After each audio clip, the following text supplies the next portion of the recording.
Welcome back to the Deep Dive. This is where we take a monumental stack of sources, articles, research, and expert notes, and we distill the absolute essence of what you need to know. And we don't just summarize. The goal is to give you the insights, the context you need to be genuinely well-informed and fast.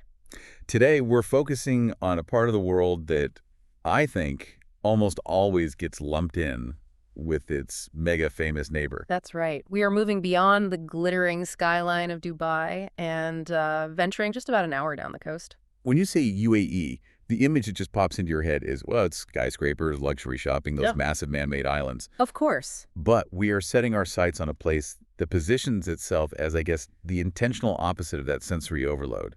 Ras Al Khaimah. Or RAK, yeah. And RAK is fascinating because its entire identity isn't based on construction. Not really. It's based on geography. Yes. It has the highest peak in the country, Jebel Jais, which is part of this incredible, rugged Hajar mountain range.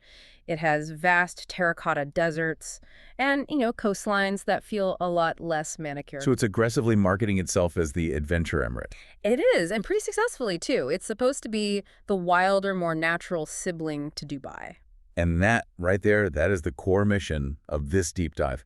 We need to figure out, based on all the evidence we have, if RAK is a genuinely unique, worthwhile travel destination. Or is it just Dubai Light with a big steep hill? And that distinction is so crucial for anyone planning a trip, right? We have to analyze what it offers, but with depth, not just listing things. No, we need the why. Exactly, why it matters. So we'll look at the logistics, getting there, getting around, then the hospitality landscape, which is really specialized. The food, of course. The authentic flavors, and then the most important part, the specific high-octane adventure infrastructure that really defines its entire brand.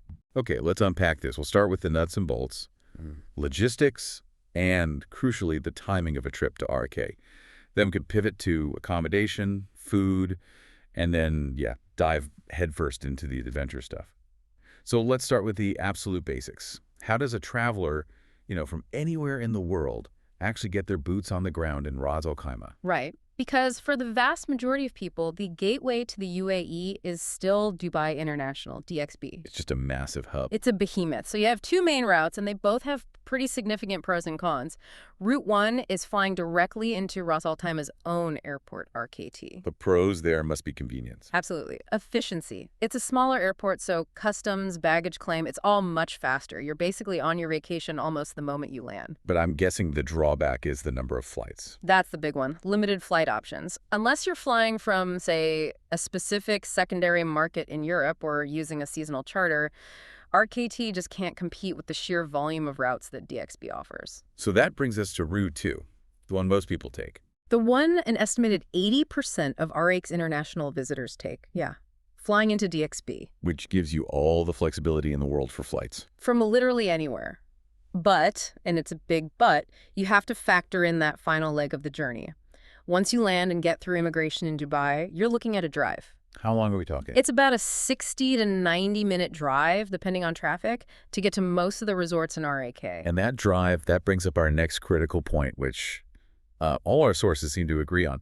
It's maybe the single most important decision you'll make for a RAK trip. Ground transport. You have to have a rental car. This seems almost non-negotiable. It really is. And this is where RAK is so different from, say, Dubai or Abu Dhabi. In those cities, you can get by just fine with taxis, the metro, ride-sharing. But not RAK. No, RAK is geographically spread out. I mean, you're dealing with 4 completely distinct zones. The coast, the city itself, the desert reserve. And the mountains. And the mountains, of course, the Hajar Mountains. And the distances between these places are, well, they're substantial. Let's talk about the cost then. If you try to do it with taxis, say from your beach resort to the Jebel Jais zip line, then out to a restaurant for dinner. Oh, the cost would pile up so fast. Over just a 3 or 4 day trip, the taxi fares would easily rival or probably even exceed the cost of just renting a mid-range car for the whole time. And it's not just the cost, is it? It's about reliability. That's a huge factor. Ride-sharing is fine in the city and on the coast, but what happens when you finish a desert safari way out in the dunes after sunset? Or you're at the top of Jebel Jais and want to head back? You could be waiting a long time. A very long time. And it could be expensive. A car gives you freedom, spontaneity, Spontaneity is the key word, I think. RAK is built for exploring. You're driving down from the mountain, you see a sign for a cool-looking hiking trail or some little roadside cafe. And you can just pull over. You're on your own schedule. Without your own car, you lose all of that. And for anyone worried about driving in the UAE, what's the verdict? The road network is incredible, world-class. The highways are wide, perfectly maintained, and all the signs are in English. It's really, really easy driving. You just have to be aware of the toll systems, like Selic in Dubai. Right, but the rental agency handles all of that. The tag is in the car. It's designed to be seamless for tourists. The car is your key to unlocking the whole emirate. Okay, so car secured. Now let's talk timing.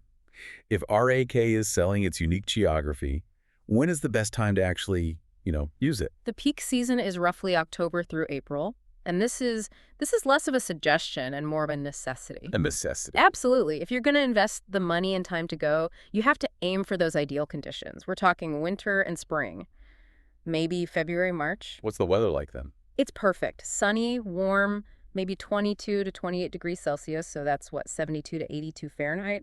It's the golden window. You can hit the beach, go for a hike, and enjoy the desert all comfortably on the same day. And this is where we get to the big warning, the make-or-break piece of advice we have to stress. We can't overstate this. You must, absolutely must, avoid the summer months, June, July, and August, especially if your goal is adventure. And we're not just saying, oh, it gets a bit hot. No. This is a warning about environmental hostility. In the summer, the temperature regularly goes over 45 Celsius. That's 113 Fahrenheit. It can even approach 50. And there's the humidity. The humidity is brutal because it's on the coast. That combination makes any kind of outdoor physical activity not just unpleasant, but genuinely dangerous. So what happens to the Adventure Emirate in August? It basically shuts down. The Jais flight, the main attraction, it'll either close entirely on the hottest days or only open for a tiny window very early in the morning. Hiking is a definite no-go. You're stuck indoors. So you've paid all this money to go to this amazing outdoor destination. And you're sitting in an air-conditioned hotel room. It completely negates the entire point of visiting RAK.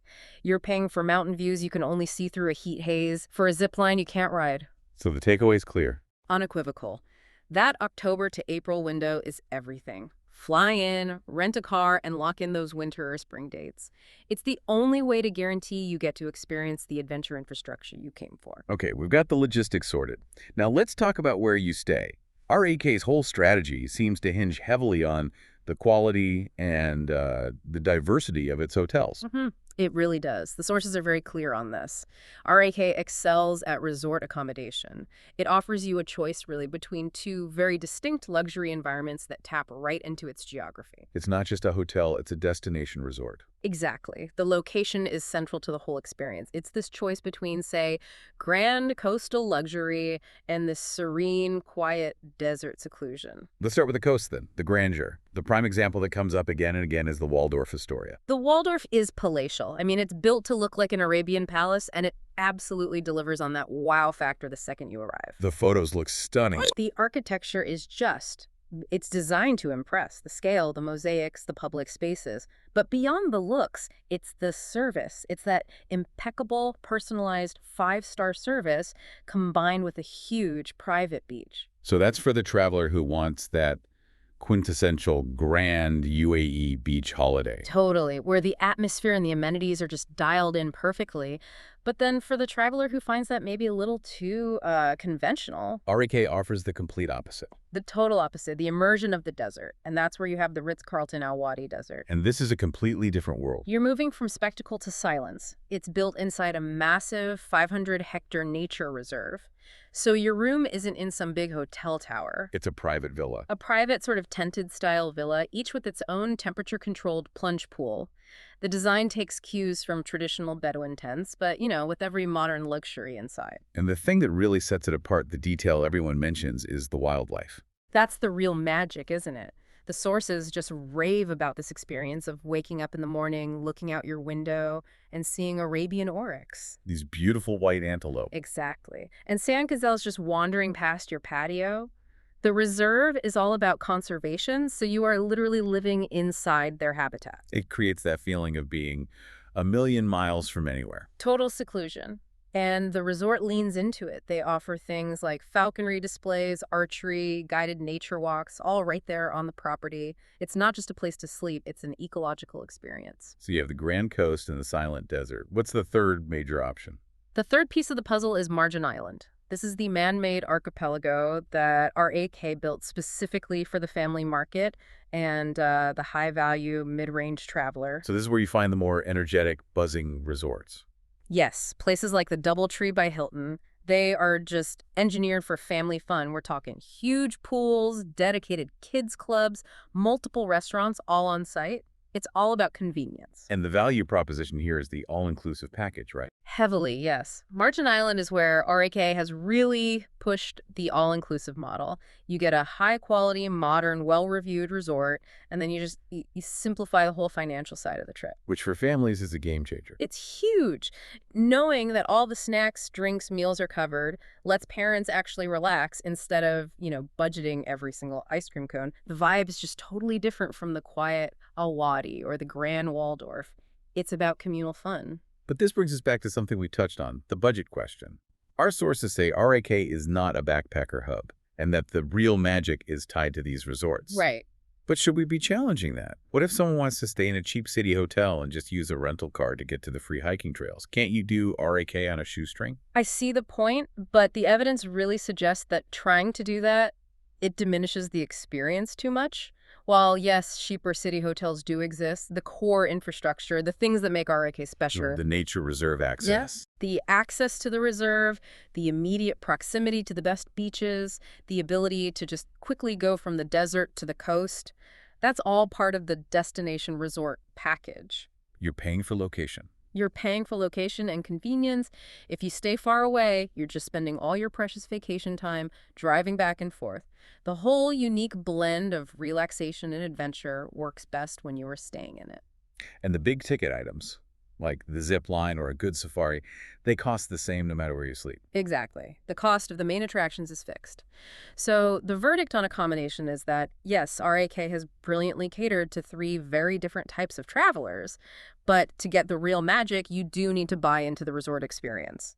So we've established that the hospitality is top tier, and you're likely spending a lot of time in these amazing resorts, which naturally leads to the big question about food. Are you trapped? Are you stuck with the international buffet for a week? Or is there a genuine local culinary scene that's worth getting in your rental car and exploring? And the sources are pretty emphatic on this. Venturing out is essential. If you only eat at the resort, you are missing the heart of the emirate. You're missing the history. RAK's past as a major trading hub has completely shaped its food.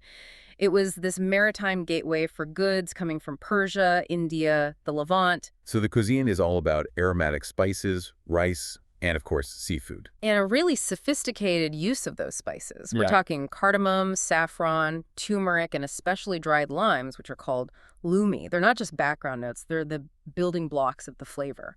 So if you're going out to find authentic Emirati food, what are the must-try dishes? You have to seek out two classics. First, as you mentioned, is makbuz. Now, people often just call it spiced rice, but that really doesn't do it justice. It's more complex than that. It's not just a biryani. It's very distinct. It's a national dish. The process involves marinating chicken or lamb, slow cooking it until the meat is incredibly tender, like fall off the bone tender. And then, and this is the key part, cooking the rice in that resulting flavorful stock. So the rice absorbs all that flavor. Everything. And that flavor profile is defined by things like the lumi, which gives it a sour, almost smoky depth, and lots of saffron for color and aroma. It's hearty, it's celebratory. The quality of the lamb they use is mentioned a lot. Okay, that's one. What's the other must try? The other one is hariz. This is the ultimate comfort food. Yeah. It's often associated with big gatherings, celebrations, historically eaten a lot during Ramadan. And what is it exactly? It's basically a savory porridge. It's made from wheat and meat, usually beef or lamb, and it's slow cooked for hours, sometimes overnight. Until it all breaks down. Until the grain and the meat break down into this single thick, almost creamy consistency. It's seasoned very simply, maybe just with salt and a bit of ghee or butter on top. Sounds simple, but the slow cooking must give it a real depth of flavor. That's where the complexity comes from. It's incredibly deep, savory, and just restorative. It really speaks to that traditional Bedouin diet, nourishing and satisfying. So where do you go to find these dishes? Is there a recommended spot? For a great introduction with some cultural context, the sources all point to a restaurant called Alfanar. I've heard of this place. It's a chain, but it's renowned for its commitment to authentic Emirati cooking, but also for its setting. It's designed to recreate the atmosphere of old Dubai in the 1960s, before the oil boom. So it's an experience, not just a meal. Exactly. You're sitting in a space that looks like a traditional courtyard with historical artifacts and music. It puts the food into a genuine historical timeline. It's a journey. But the food scene in RAK isn't just Emirati, is it? No, not at all. And that's another reason to get out and explore. The accessibility of just incredible regional food is a huge draw. We're talking Indian, Persian, Lebanese. World-class versions of all of them. And you find them everywhere, from high-end fancy restaurants to what the sources call these tiny, cheap, and cheerful cafeterias dotted all over the city. And those are often the hidden gems. Oh, absolutely. They might specialize in one simple thing, like amazing Iranian flatbreads or fantastic Indian street food for just a few dirhams. That's what the rental car is for, finding those little spots. And we can't forget the seafood. RAK's history is built on the water. Before oil, before tourism, it was pearls and fishing. That heritage is still so strong. So where do you go for the best fish? You head towards the local fish market or the Al Hamra Marina area. You can see the daily catch coming in, local fish like hemor, which is a type of grouper, or kingfish. And how do they prepare it? The best places keep it simple. They just grill the catch of the day with a bit of lemon, salt, and spices. You let the freshness of the fish do all the talking. It's such a great, clean counterpoint to the rich, spiced rice dishes. So the culinary scene is definitely not just resort buffets. Not even close. It's a true reflection of the region's history as a trading hub. Deeply traditional Emirati food right alongside world-class regional cuisine. You just need a car and an appetite. Okay, we've covered the logistics, where to stay, what to eat. Now we get to the main event, the very reason this emirate has its identity. We're going to the mountains. This is it, RAK, the adventure capital. And everything, revolves around Jebel Jais. Which is not just a big mountain. It is the highest point in the entire UAE. It soars over 1,900 meters. It's part of this dramatic, ancient Hajar mountain range. They are dry, barren, rugged, and they create this absolutely stunning cinematic backdrop. And the journey to the top is an experience in itself. Our sources describe the drive up Jebel Jais as one of the best drives in the world. That is some high praise, but it's justified. The road is an engineering marvel. It's perfectly paved, wide, and it just winds spectacularly up the side of the mountain. You need to budget time for that drive. Definitely. Not just for the distance, but because you will want to stop. You have to stop at the viewpoints to just take in the sheer scale of the canyons. It must feel like you're in a different country. Or on a different planet. As you go up, the temperature literally drops. You leave the coastal humidity behind. You're surrounded by the sheer, barren rock, and it gives you this sense of timelessness. And at the top of this incredible drive, you find the main event. The reason for the Adventure Emirate title. The Jais flight. This is the world's longest zip line. It stretches a mind-boggling 2.83 kilometers. 2.83 kilometers. Just put that in perspective for us. It's almost 2 miles. It's like crossing nearly 30 football fields end to end. You launch from this platform high up on the mountain, and you hit speeds of up to 150 kilometers per hour. And it's not a gentle ride where you're sitting down? No. The harness puts you in a horizontal face-down position, like Superman. It's designed to mimic a falcon in flight. So the experience must start with that moment of just pure fear. The sources are very visceral about the launch platform. You're clipped in, lying there, looking down through a transparent floor at this sheer drop. I imagine that's where a lot of people have second thoughts. That pre-launch terror sounds intense. But the consensus is, the second you leave that platform, it all just transforms into pure exhilaration. You're soaring over these vast, empty canyons. The views are breathtaking, the speed is incredible, and the flight actually lasts for a couple of minutes. So you have time to actually process it. Long enough to really take in the environment you're flying through. And it's incredibly safe. The infrastructure is world-class, highest international standards. You get a full safety briefing. Just make sure you book in advance. This one attraction really feels like it justifies the entire marketing slogan. It really does. It's a massive physical symbol of RAK's commitment to building something unique, based entirely on its natural landscape. The verdict from everyone is just Absolutely worth it. But the mountain isn't just the zip line anymore, is it? They've built out a whole suite of activities. They have. It's for different thrill levels now. For people who want speed but not the extreme height, there's the Jais Sledder. A mountain coaster. Exactly. It winds down the slopes, you're close to the ground. It's fast and fun, perfect for families or anyone who prefers to be sitting down. And for the more traditional adventurer. Jebel Jais is a gateway to some amazing hiking. They have numerous designated trails from, gentle family walks to more technical scrambles that require proper gear. The fact they built and signposted those trails shows a real commitment to ecotourism. It does. You just have to bring a lot of water. But that experience, hiking in the Hajar Mountains, looking down on the clouds, it's a world away from the city. And you can just drive up for the views, right? Yep. They have viewing deck parks with cafes, so even if you don't do any activities, you can still enjoy the panorama. You should really dedicate a full day just to the mountain. And what's fascinating is the contrast RAK offers. You go from that high-octane mountain to something completely different. The quiet, reflective, cultural experience of the Swati Pearls Farm. This was a surprise highlight from the sources for me. It's a total change of pace. It's the only traditional pearl farm left in the UAE. A direct link to the pre-oil economy when pearl diving was everything. And the experience itself. It starts with a boat trip into this calm, mangrove-lined lagoon. You learn about the history, how tough the divers' lives were, and RAK's role in the global pearl trade. Is it hands-on? Yes, they show you the whole process, from the old diving equipment to actually opening the oysters to find the pearls. It's just beautiful, quiet, and fascinating. A perfect counterpoint to the adrenaline of the mountain. Of course, we have to talk about the desert. Can't go to the UAE without a desert experience. RAK offers the classic safari options, and they do them very well. You got the dune bashing in a 4x4. Which is always a thrill. Skilled drivers navigating those steep dunes. It's a bumpy but exhilarating ride. Camel rides and a Bedouin-style dinner. The classics. A bit touristy, of course, but it's a must-do for a reason. And the camps in RAK tend to feel a little less crowded, a bit more authentic than some of the ones closer to Dubai. And finally, a bit of history. Daya Fort. Don't skip this. It's a beautifully restored 18th century mud brick fort. Its location tells you everything. It's perched on the steep hill, a defensive stronghold guarding the date palm oasis below.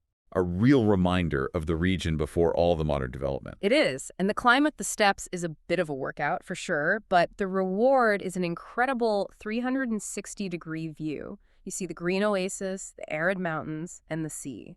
It ties everything about Rakeh, its history, its nature, all together in one spot.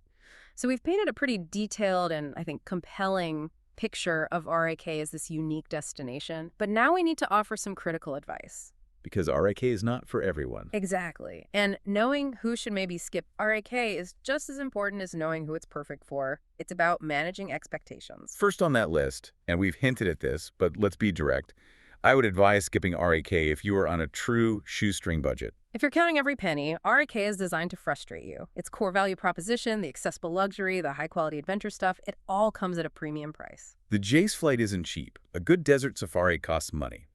Those destination resorts have a price tag. And if I can push back just a little, what if a traveler rents the cheapest car they can find and only uses the free public beaches and the free hiking trails?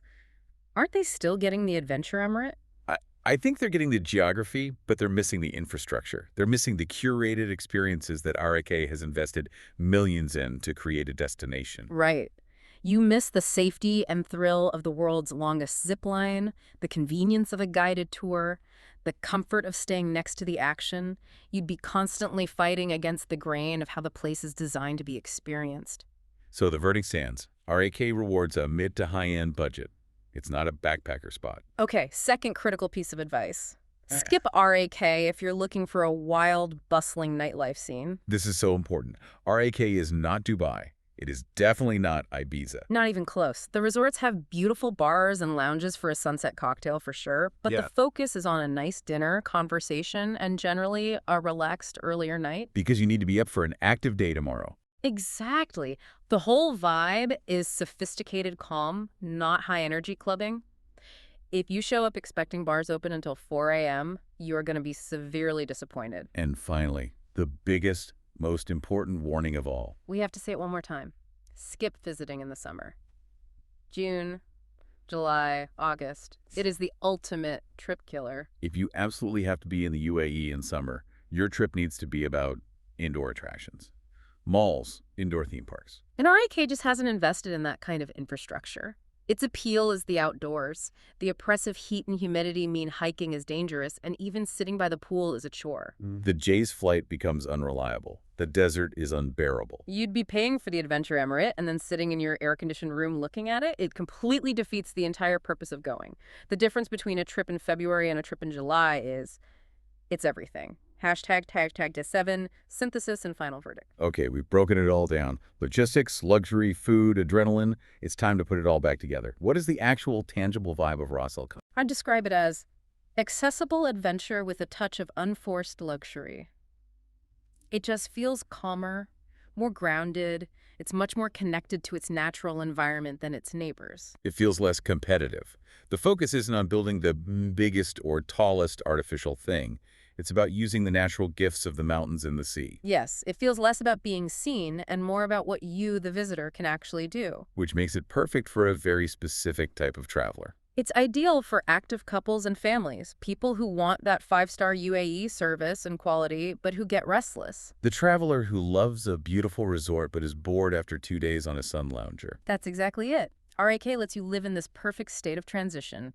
You can relax by the pool all morning and then be hiking or ziplining high up on a mountain in the afternoon. It blends relaxation and activity without feeling exhausting. For anyone who has been to Dubai and found the sheer scale, the constant motion, just a bit overwhelming, RAK really is the antidote. It's the deep breath. It's a more manageable destination. You still get that incredible UAE quality, but without the intense pressure to consume or the feeling you need a map to navigate them all. And crucially, it has carved out its own unique identity. It's not Dubai Light. The Hajar Mountains are the ultimate differentiator.